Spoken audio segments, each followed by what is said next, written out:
입니다. 자, 오늘 이 시편 130편 1절로 8절 말씀을 본문으로 깊은 곳에서 주께 부르짖으라. Cry out the road out of the depths. 이 깊은 곳에서 주께 부르짖으라. 히브리 원문에는 이 깊은 곳에서 이걸 특별히 강조하고 있습니다. 그렇다면 도대체 이 깊은 곳의 이 깊음이라는 것은 뭘 의미할까요? 이것은 그 바닥을 헤아릴 수 없는 깊은 해연, 혹은 깊은 수렁, 더 내려갈 수 없는 깊은 골짜기를 가리키는데 표준 세번역 성경에는 깊은 물속이라고 이렇게 번역하고 있습니다. 그러나 이 문맥상 이곳에서는 그야말로 사람이 깊은 물속이나 수렁에 빠진 그런 질식 상태가 될 정도의 아주 극심한 환난과 고통, 질병과 역경, 극심한 우기나 이 절망적인 상태, 그게 바로 이 깊은 곳이란 말. 인생의 깊은 곳을 만났을 때 우리 그리스도인들이 어떤 자세를 취해야 될 것인지를 오늘 본문은 우리에게 교훈해 주고 있습니다. 시편 69편 2절에 보니까 나는 설 곳이 없는 깊은 수렁에 빠지며 깊은 물에 들어가니 큰 물이 내게 넘치나이다 그랬고요. 또 시편 71편 20절에는 우리에게 여러 가지 심한 고난을 보이신 주께서 우리를 다시 살리시며 땅 깊은 곳에서 다시 이끌어 올리시리이다 라고 이렇게 노래하고 있습니다. 우리 그리스도인들이 영육 간의 이 깊은 곳 같은 극심한 환난과 고통, 또 질병이나 역경, 그리고 이 절망적인 환경과 위기 속에서 취해야 할 자세는 무엇일까요? 우리 주보 순서지에도 기록해놨습니다만 그 메인 아이디어 그 첫 번째는 깊은 곳에서 주님께 부르짖는 것입니다. 깊은 곳에서 주께 부르짖을 것. 오늘 본문의 시인은 육체적으로나 영적으로 이 극심한 환난과 고통 그리고 절망적인 위기에 처해 있는데 이런 이 극심한 환난과 고통과 그 위기 가운데서 이 시인이 여호와 하나님께 부르짖고 있습니다. 즉 인생의 시면 가운데서 하나님 앞에 절규하고 있는 것인데 이 고난이라고 하는 것은 그 어떤 인생도 결코 피해갈 수 없는 것입니다. 하나님의 백성이라고 결코 예외가 있는 것은 아니죠. 그런데 정작 중요한 것은 이 고난과 역경, 질병과 환난 가운데서 어떤 자세를 취할 것인지 이건 대단히 중요하다고 할 수 있는데 인생의 가장 깊은 곳을 도리어 오늘 이 시는 기도처로 삼고 여호와 하나님 앞에 간절히 부르짖는 것입니다. 이제 더 이상 아무런 희망이 없고 그야말로 이 캄캄한 흑암과 같은 그런 상태, 그것이 바로 가장 이 하나님 앞에 부르짖어야 할 기도의 처소라고 할 수 있을 것입니다. 왜냐하면 사면초가에 처해 있는 우리 인생의 그 절망적인 환경이라 할지라도 그 위 하늘은 항상 열려 있기 때문이죠. 그러므로 이 성도는 이런 이 깊은 곳을 만났을 때 하나님 앞에 간절히 부르짖어야 합니다.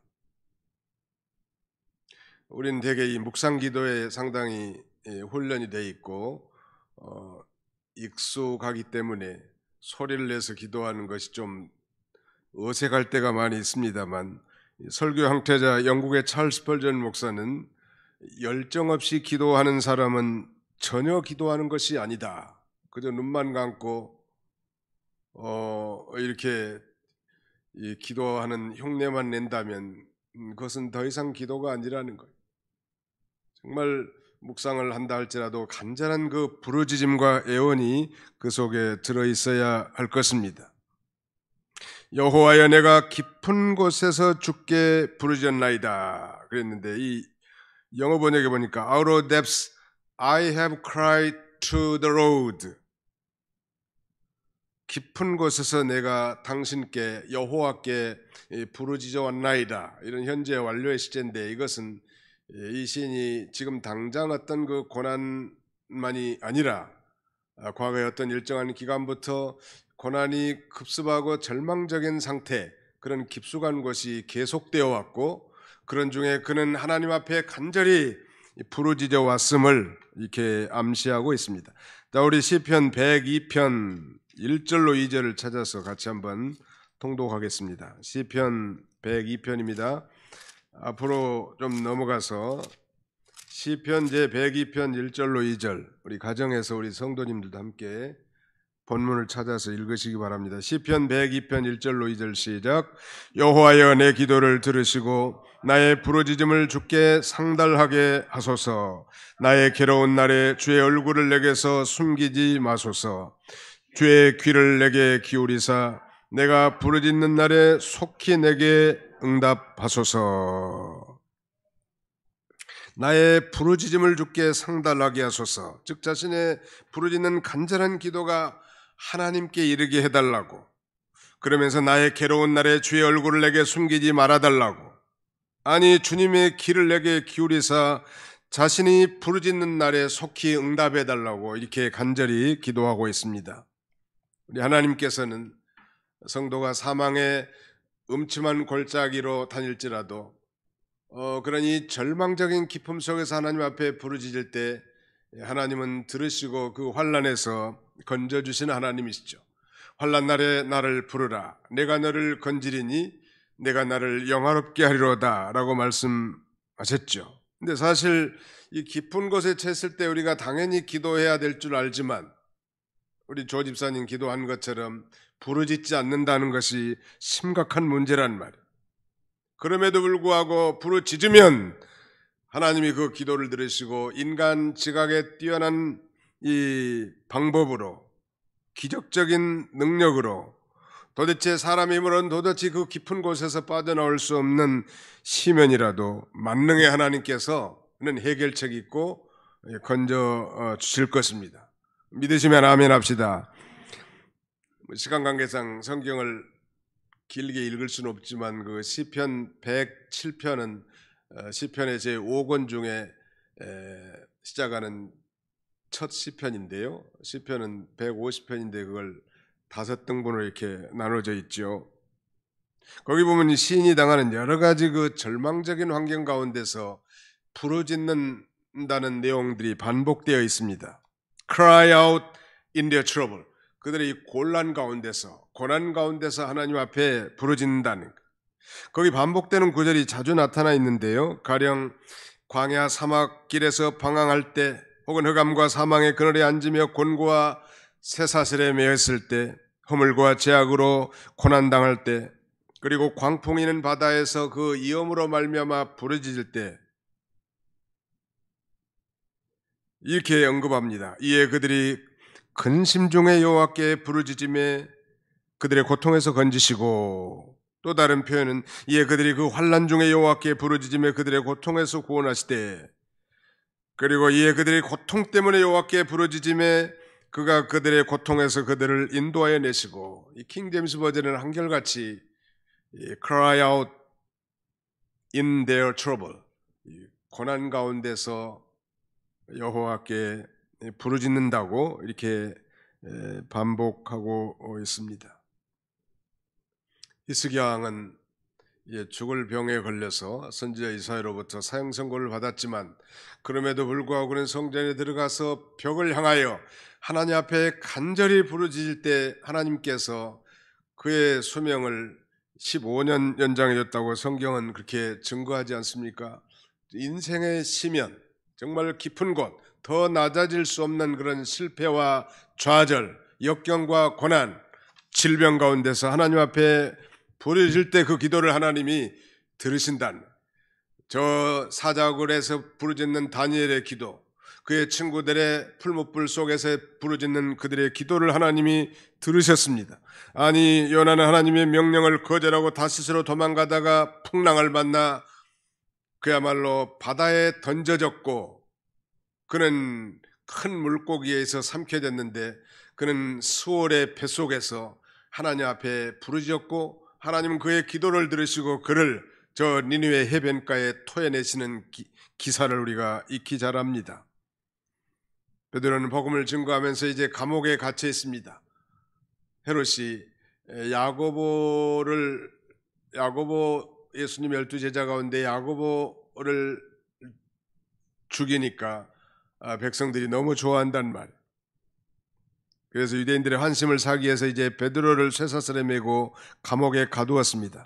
그리고 그 다음 날 이제 야고보처럼 죽이기 위해서 철저한 철통 보안 속에 이제 군인들을 동원해서 지키고 있었지만 아마 그의 이 부르짖는 기도를 하나님이 들으시고 하나님이 천사를 보내서 기적처럼 그의 손에 쇠사슬, 발에 쇠사슬을 다 풀어지게 하고 건짐을 받게 됩니다. 그런데 성경은 이렇게 기록합니다. 그 부분에 대해서 이에 베드로는 옥에 갇혀 있고 교회는 그를 위하여 간절히 하나님께 기도하더라. 이 기도의 능력, 이 부르짖는 이 간절한 기도, 이것이 하늘을 움직이는 놀라운 능력이 있다는 사실을 웅변적으로 증거해주고 있습니다. 우리가 즐겨 부르는 찬송 가운데 죄짐 맡은 우리 구주 있지요. 369장 죄짐 맡은 우리 구주. 이 찬송은 아일랜드 출신의 찬송가 작시자 조셉 메디콧 스크리븐이 작사한 찬송인데요.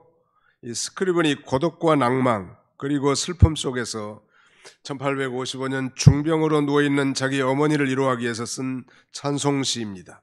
우리가 잘 아는 그 찬송시 3절 이 앞소절에 보면 시험 걱정 모든 괴로움 없는 사람 누군가 부질없이 낙심 말고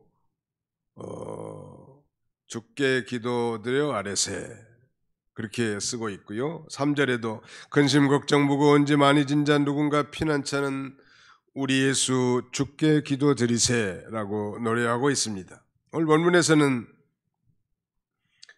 이 소위 깊은 바닷속과 같은 그 깊음 속에서 여호와 하나님 앞에 이 신이 부르짖는데 본문에서 특별히 하나님의 이름이 두 가지로 등장합니다. 여호와와 주가 이 교차해서 사용되고 있는데 여호와라는 건 우리가 아는 대로 약속대로 구원해 주신 하나님, 즉 언약을 지키시는 신실하신 하나님을 강조한 반면에 주님은 모든 이 주권을 가지신 우리 하나님의 백성들의 주인 되심을 의미하는 그런 신앙 고백이죠.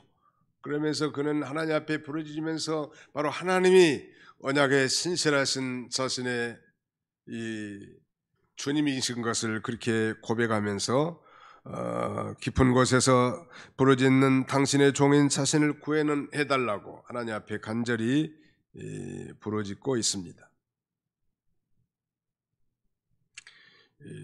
그 다음에 두 번째는 죄를 회개하고 주를 경외할 것. 하나님 앞에 이제 이 기쁨 속에서 부르짖는 이 시인이 하나님 앞에 이 죄를 회개하고 주님을 경외하도록 노래합니다. 거기 3절 보시겠습니다. 본문 3절 여호와여 주께서 죄악을 지켜보실진대 주여 누가 서리이까 그러나 사유하심이 주께 있으면 주를 경외하게 하심이니이다.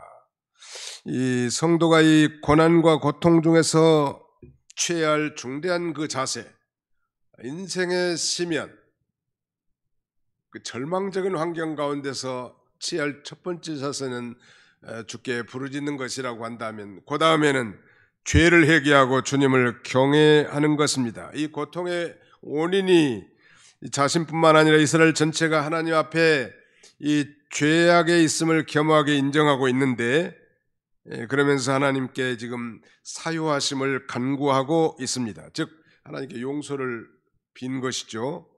여호와여 주께서 죄악을 지켜보실진대 주여 누가 서리까. 하나님이 우리의 죄를 감찰하신다고 한다면 감히 하나님 앞에 맞설 사람이 아무도 없다는 것. 오늘도 이렇게 경건한 모습으로 하나님 앞에 예배드리지만 우리 자신을 우리가 너무나 잘 알잖아요. 나 자신과 같이 한심한 인생, 정말로 벌레만도 못한 구더기만도 못한 그런 인생을 우리 하나님께서 지금까지 지키시고 보호하신 것은 바로 사유하심이 주께 있기 때문에 그래요. 그 4절에 그러나 하는 건 대역전인데요. 그러나 사유하심이 주께 있음은 주를 경외하게 하심이니이다. 자기 죄악에 대해서 통감한 신자라면 그 당면한 환난의 고통을 더 느끼게 될 것인데, 신약시대의 야고보 선생은 야고보서 5장의 이 고난당한 자, 아니 병든 자를 향한 그들의 자세가 어떠해야 될지를 자세하게 기록하고 있습니다. 야고보 5장 13절 이하에 보면 너희 중에 고난당한 자가 있느냐 그는 기도할 것이요, 너희 중에 병든 자가 있느냐 그는 교회 장로들을 청할 것이요, 그들은 주의 이름으로 기름을 바르며 그들을 위하여 기도할지니라.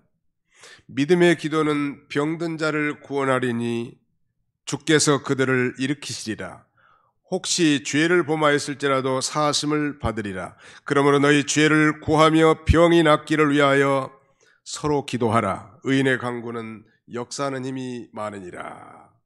이 병든 자, 고난당한 자가 어떤 자세를 취해야 될 것인지를 먼저 말하는데, 그것은 첫째는 기도하는 것이고, 두 번째는 혹시 죄를 범하였을지라도 사하심을 받으리라. 그러므로 너희 죄를 서로 구하며 병이 낫기를 위하여 서로 기도하라. 회개하라는 거예요. 죄를 하나님 앞에. 그것이 중대한 자세. 여호와여 주께서 죄악을 지켜보실진데 주여 누가 서리이까. 표준 세번역에는 주님께서 죄를 지켜보고 계시면 주님 앞에 누가 감히 맞설 수 있겠습니까? 아무도 그 앞에 맞설 수 없다는 거예요. 근데 정말 중요한 건 4절이에요. 그러나 but 사유하심이 주께 있으면 there is forgiveness with you.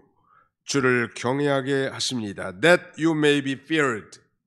사유하심이 주께 있다. 즉 용서하심이 주님께 있기 때문에, 정말 주님이 죄악을 감찰하실진데 감히 하나님 앞에 설 사람이 누가 있겠냐는 말. 눈만 뜨면 죄를 짓는 것이 우리네 인생들 아니요. 겉으로는 거룩한 척, 경건한 척 하지만 눈만 뜨면 죄를 짓는 게 우리네 인생들이에요. 그래서 바울은 자신이 이 죄인 중에 괴수라고 고백합니다. 우리가 볼 때는 바울하면 성자이고 존경받을 만한 인물임에도 불구하고 자신은 하나님 앞에 죄인 중에 괴수, I am the worst sinner in the world, 세상에서 가장 악독한 죄인이 자기라는 거예요. 아니, 죄인들을 일렬로 세웠을 때 그 첫 번째가 자신이라는 거예요. 그러므로 그 사죄의 은총도 첫 번째로 더 크지 않겠습니까? 그러나 사유하심이 주께 있으면 주를 경외하게 하십니다. 구원의 은혜를 경험한 자라면 하나님을 경외하는 신앙을 가질 수밖에 없죠. 유명한 바울 이래로 성자하면 어거스틴을 꼽는데, 그는 말년에 이 시편 130편 4절 말씀을 가장 사모했다고 합니다. 우리가 잘 아는 대로 그는 젊은 시절 그야말로 방탕한 삶을 산 거예요. 굳이 언급하지 않아도 우리가 다 아는 사실 아니에요. 그러나 그의 어머니 모니카의 간절한 기도, 부르짖는 기도로 결국 그는 하나님께 돌아옵니다. 유명한 이제 로마에 가서 유명한 주교 성 앰브로스를 만나 그의 설교를 통해서 이제 회심을 하게 되고, 후에 고백록이라고 하는 유명한 책을 저술하게 되는데, 이 책은 소위 우리 기독교의 고전으로 꼽히는 것입니다. 어거스틴은 말년에 정신도 오락가락하고 눈도 잘 보이지 않고 음식도 제대로 삼키지 못할 때에도 그는 이 말씀을 큰 글씨로 써서 벽에 붙여놓고 늘 묵상했다고 합니다. 그러나가 중요해요. 우리 모두가 정말 하나님이 우리의 죄를 감찰하신다면 감히 여기 앉아있을 수가 누가 있겠냐는 말이에요. 그러나 사유하심이 주께 있으면, 즉 용서하심이 주님께 있으므로, 그런 뜻이. 많은 사람들은 어거스틴 하면 그야말로 성자라고 이렇게 칭송하지만 자신은 자신이 어떤 존재인 것을 너무도 잘 알았기 때문에 그렇게 고백한 것입니다. 이 말씀이 우리의 고백이 될 수 있어야 될 거예요. 최근에 페이스북에 제가 글을 하나 올렸는데 우리 인생이 왜 방황하는가? 거기에 대해서 세 가지를 제가 지적해 놨습니다. 첫 번째는 말하자면 내가 누구인지를 잘 모르기 때문에 그래요. 우리는 그야말로 하나님 앞에 감히 설 수 없는 전적 부패한 죄인이란 말이에요. 자신을 모르니까 인생이 방황하는 거예요. 또 인생은 왜 이렇게 방황한 인생을 살 수밖에 없는가? 삶의 목적을 분명히 알 수 모르니까. 또 삶의 목적을 잘 알다가도 세상에 빠져가지고 말이죠. 삶의 목적을 상실할 때 인생을 방황하는 거 아니에요. 마지막 하나를 더 붙인다면 이 인생이 왜 방황하는 말이에요. 그건 바로 이제 자기가 죽은 다음에 어디로 가는지를 알지 못하기 때문에. 죄값은 사망이고 죄로 말미암아 우리는 심판은 하나님의 심판대 앞에 설 그런 존재란 말이에요. 정말로 이 자신의 존재가 어떤 존재인지 자신의 아이덴티티를 정확하게 알고 이 땅에서 정말 삶의 목적이 무엇인지 분명히 알고 장차 우리가 심판대 앞에 서서 이 하나님의 엄중한 심판을 받을 자인 것을 안다면 인생이 결코 방황할 수는 없을 거예요.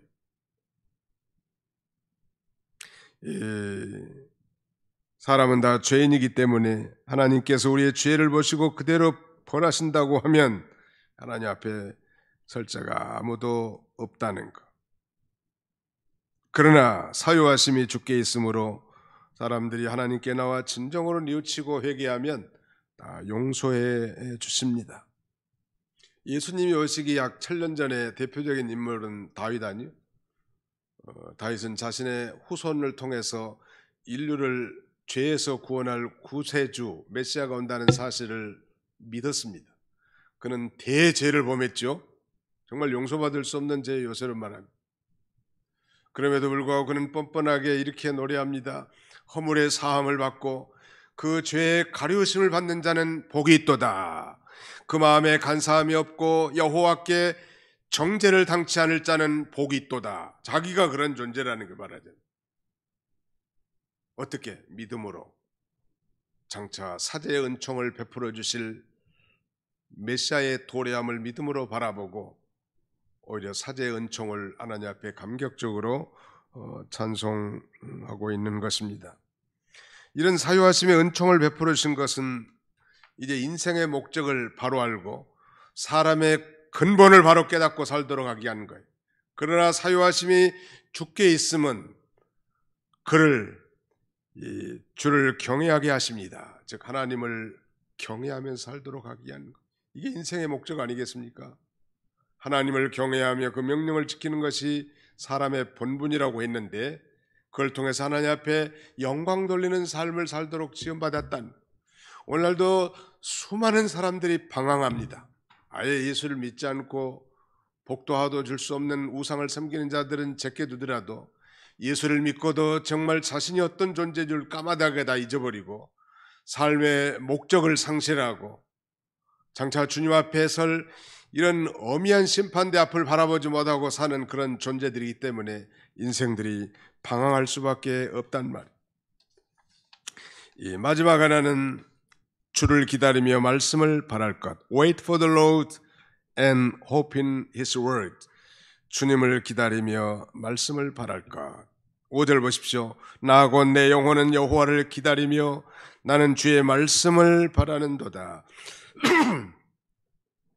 이 성도가 깊은 곳과 같은 환난과 고통, 질병과 역경 중에서도 하나님을 기다리며 바라보는 거예요. Wait for the Lord. 여호와 하나님을 기다린다는 건 여호와 하나님을 의지한 것 한다는 뜻이고 여호와 하나님을 바라본다는 것이고 여호와 하나님께 소망을 둔다는 뜻입니다. 왜? 그 여호와 하나님께만 진정한 인자하심이 있고 풍성한 속량이 있기 때문입니다. 거기 우리 성경을 한번 같이 읽어볼까요? 6절로 7절 같이 읽습니다. 시작. 파수꾼이 아침을 기다림보다 내 영혼이 주를 더 기다리나니 참으로 파수꾼이 아침을 기다림보다 더하도다. 이스라엘아 여호와를 바랄지어다. 여호와께서는 인자하심과 풍성한 속량이 있음이라. 하나님은 인자하심과 풍성한 속량이 있으신 분이요, 그것이 우리의 확실한 소망의 근거입니다. 나는 부족하고, 나는 정말 깊은 물속 가운데 빠져서 헤매고 절망적인 그런 상황에 있다 할지라도 예수 그리스도로 말미암아 구원받은 하나님의 자녀들에 대한 아버지의 그 언약적 사랑, 헤세드, 인자하심이 풍성하시단 말. 구약 성경에서 특별히 중요한 히브리 단어 하나는 이 헤세드라고 하는 단어예요. 자비, 긍휼 혹은 사랑 이렇게도 번역이 됩니다. 우리 신약 성경의 아가페의 사랑과 견줄만 하죠. 우리 한번 따라서 볼까요? 헤세드.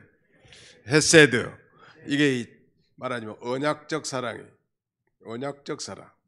좀 어려운 신학적 표현입니다만 굉장히 중요합니다. 우리가 인식하든 그렇지 못하든 예수를 자신의 구주로 진정으로 믿을 때 그 예수님의 피로 맺어진 하나님의 언약 백성이 된 것입니다. 소위 새 언약 백성이 된 거예요. 그것에 대한 핵심은 하나님이 우리 아버지가 되시는 것이고 우리는 그의 자녀들이 되는 것이죠. 여러분, 아무리 못난 부모라도요, 자기 자식에 대한 애정이 결핍된 부모는 별로 없을 거예요. 한없는 용서와 인내와 오래 참음은 무식한 부모라도 자녀를 본능적으로 행할 수밖에 없는 것인데, 전능하신 우리 아버지 하나님께서 예수 그리스도의 피로 사신 자기 백성들에 대해서 끊임없는 언약적 사랑을 우리에게 베풀어 주십니다. 어떤 영어 번역에 보니까 이 인자를 unfailing love, 실패하지 않는 사랑, 이렇게도 번역한 성경이 있는데요.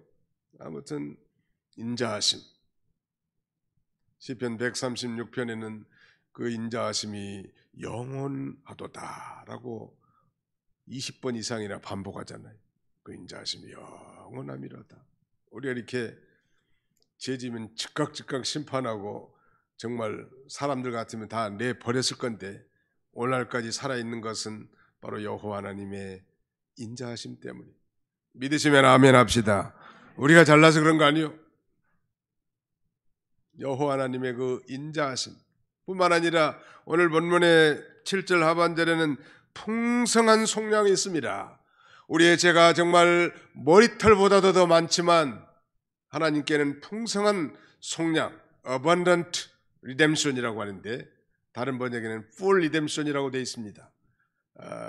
이 redemption, 속량, 구속 이렇게 번역되는데 이 속량이라는 단어의 의미는 속전을 지불하고 노예를 사서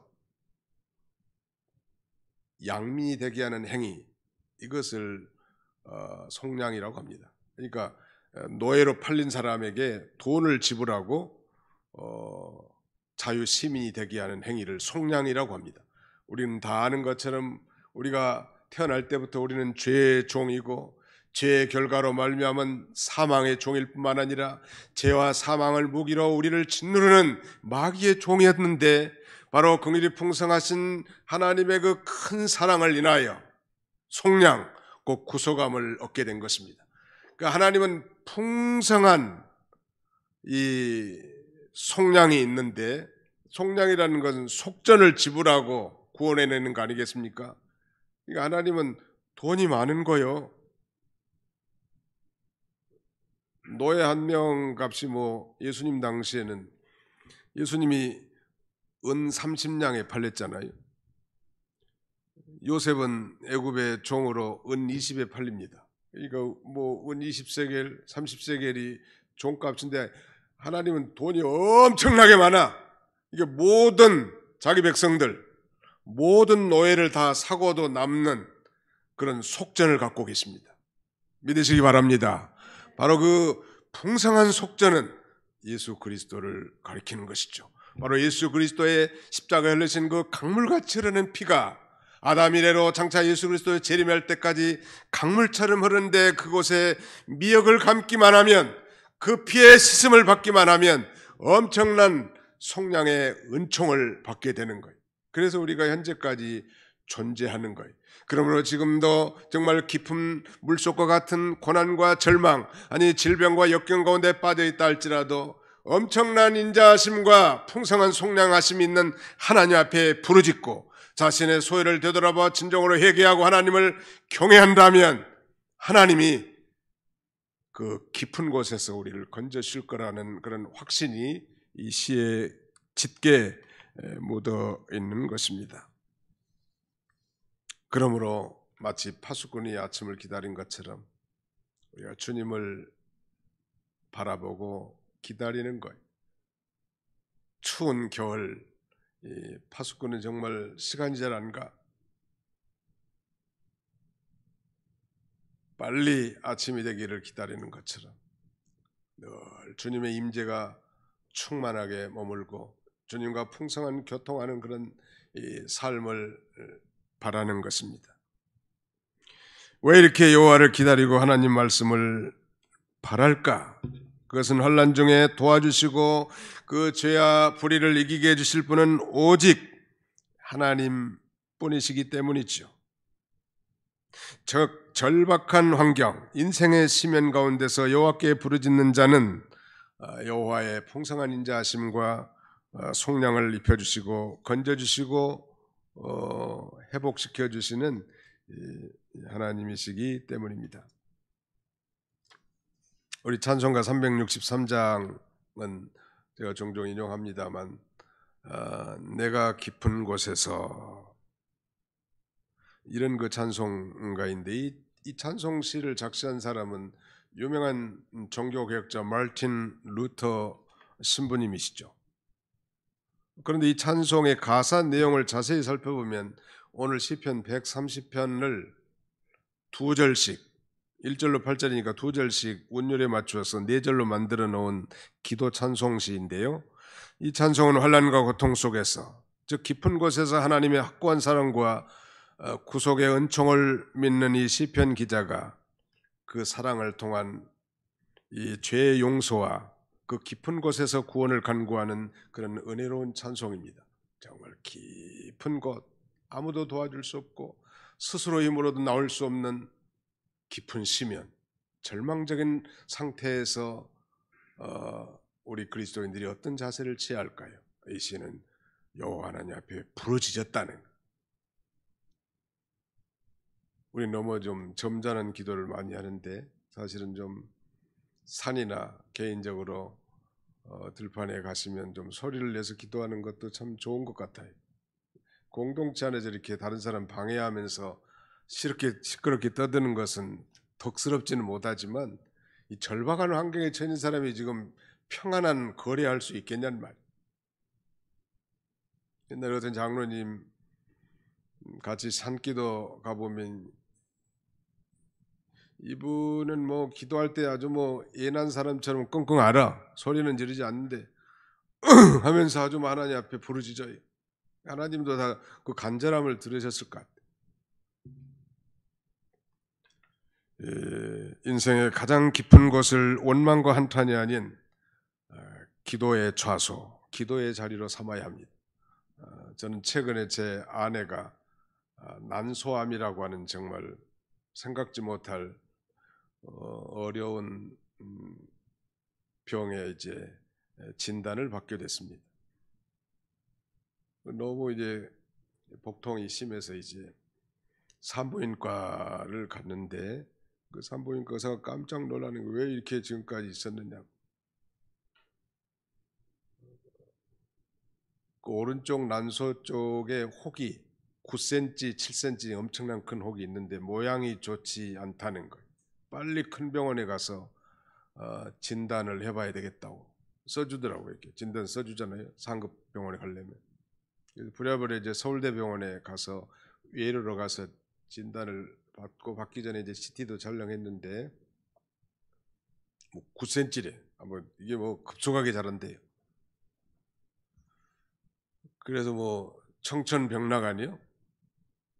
저는 목회 30여 년 목회하면서 수많은 암 환자들 위로하고 기도해주고 축복해주고 하나님의 기적을 많이 체험했지만 가장 가까운 아내에게 이런 정말 무서운 이 병에 걸렸을 때는 또 다른 문제더라고. 제가 할 수 있는 건 별로 없더라고. 하나님 앞에 부르짖는 것과 또 기도를 부탁하는 일과 그다음에 내가 할 일, 남편으로서 이제 잘 치료를 받도록 안내하는 그 일 외에는 남편으로서 해줄 게 별로 없어. 그래서 이제 수술 날짜를 잡았는데 그 의사들이 그 수술 날짜를 잡는 데 있어서 보통 일반 물혹이라든지 그 다음에는 그 양성혹 같은 건 큰 문제가 아니 되기 때문에 앞장 세워가지고 그분들 수술을 뒤로 미루고 또 급한 환자, 암 환자를 앞으로 당겨가지고 이렇게 해서 이제 수술을 받기로 됐는데 또 하나님의 은혜로 한 이틀이 더 당겨져서 수술 날짜가. 그래서 지난 이제 월요일 날 그날이 그러니까 며칠입니까? 19일 날 이제 수술을 받게 됐어요. 주일날 오후에 입원해가지고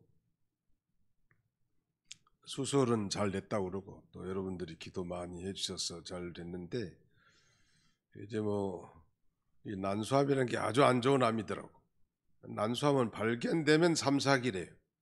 그리고 너무 재발이 잘 되고 그 다음에 5년 수명률이 말하자면 3년 반이라는 거예요. 평균 5년 생존율이.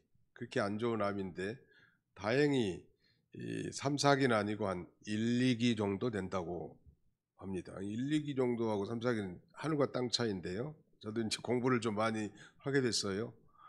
난소암 1기는 이제 난소 안에서만 발생하는 암이고 2기는 자궁까지 퍼진 거고 3기는 이제 뭐 대장, 뭐 복막까지 퍼지는 거고요.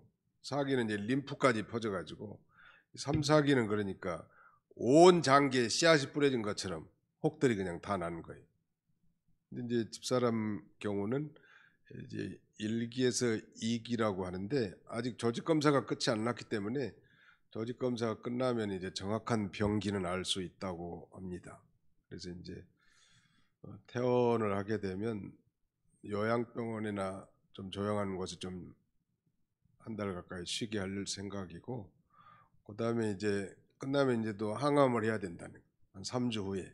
상당히 그 상상도 못했고 그야말로 뭐 워낙 또 건강 관리에 철두철미했기 때문에 뭐 그럴 리는 별로 없을 거라고 생각했는데 그런 어려운 일이 생겼습니다. 제가 말씀드린 요지는 이런 인생의 뭐 저희 집사람뿐이겠습니까? 이건 어떤 우리 인생의 삶의 한 과정이고 어제까지는 건강했어도 오늘도 발병할 수도 있고 또 치료도 하나의 과정인데 정작 우리의 인생에 그런 기품이 찾아왔을 때 어려움이 찾아왔을 때 우리가 취해야 할 자세는 신약시대나 구약시대나 바로 여호와 하나님 앞에 부르짖는 것이고 거기서 또 죄를 회개하면서 하나님 앞에 하나님을 경외하는 것일 뿐만 아니라 주님을 기다리고 주님의 말씀을 바라는 그런 그 삶의 자세가 필요할 것 같아요. 야고보 선생은 신약시대에 그렇게 살라는 거 아니겠습니까? 고난당한 자, 병든 자에게 그렇게 교회 공동체를 향해서 편지합니다. 인생의 시면, 정말 인생의 기품 속에서 우리의 처했을 때 바로 그 하나님 앞에 부르짖는 것이 바로 해결책이라고 할 수 있고 깊은 곳에 처해서 구원에 대한 시인의 이 절규로 시작된 이 시편 130편은 하나님 인자하심과 긍휼하심에 전적으로 의존하고 그러므로 결국 하나님의 인자하심과 풍성한 속량의 근거에서 죄사함과 또 회복을 확진하는 그런 신앙의 고백으로 끝을 맺고 있습니다. 우리의 깊은 고가 같은 이런 삶이 우리 앞에 닥쳤을 때 그건 뭐 원망과 한탄할 그런 환경이기도 할 수 있겠습니다만은 진정한 신자라면 바로 여호와 하나님 앞에 부르짖는 기도의 좌소로 삼아야 마땅할 것입니다. 그리고 살아계신 전능하신 하나님께 모든 일을 맡기고 그의 구원을 간구해야 합니다. 그때 하나님께서 우리를 권고하시고 또 축복된 길로 인도하실 줄로 확신합니다. 기도하겠습니다. 살아계신 우리 아버지 하나님께서 오늘도 이 거룩한 주일을 예비하시고 코로나 시대에 정말 어려운 그런 정황 가운데서도 온라인으로 오프라인으로 이렇게 하나님 앞에 예배할 수 있도록 은혜 주심을 진심으로 감사합니다. 코로나19는 폐역한 인류를 향한 진노의 재앙일 뿐만 아니라 우리 그리스도인들을 향한 징계의 메시지라고 우리가 늘 강조하고 들은 바 있습니다. 이것도 어떻게 보면 우리의 삶 가운데 인생의 시면이고 깊은 골짜기 같은 그런 어려운 가운데이니 지금은 우리가 하나님 앞에 부르짖을 때인 줄 알고 깨어서 하나님 앞에 기도하는 우리 모두가 다 되도록 하나님께서 인도해 주시기를 원합니다. 주께서 우리의 죄를 살핀다고 하면 우리는 감히 하나님 앞에 맞설 자, 하나님 앞에 설 자가 누가 있겠습니까마는 그러나 사유하심이 주께 있으면 주를 경외케 하심이라고 말씀하셨사오니 사유하심이 오직 여호와 하나님께 있는 줄 알고 그 풍성한 인자하심과 긍휼하심 그리고 속량하심을 입는, 그래서 이 깊은 곳에서 건짐을 받고 여호와 하나님을 찬송하며 영광을 돌며 사는 우리 모두가 되도록 우리 하나님께서 축복해 주시옵소서. 예수님의 이름으로 기도하옵나이다. 아멘.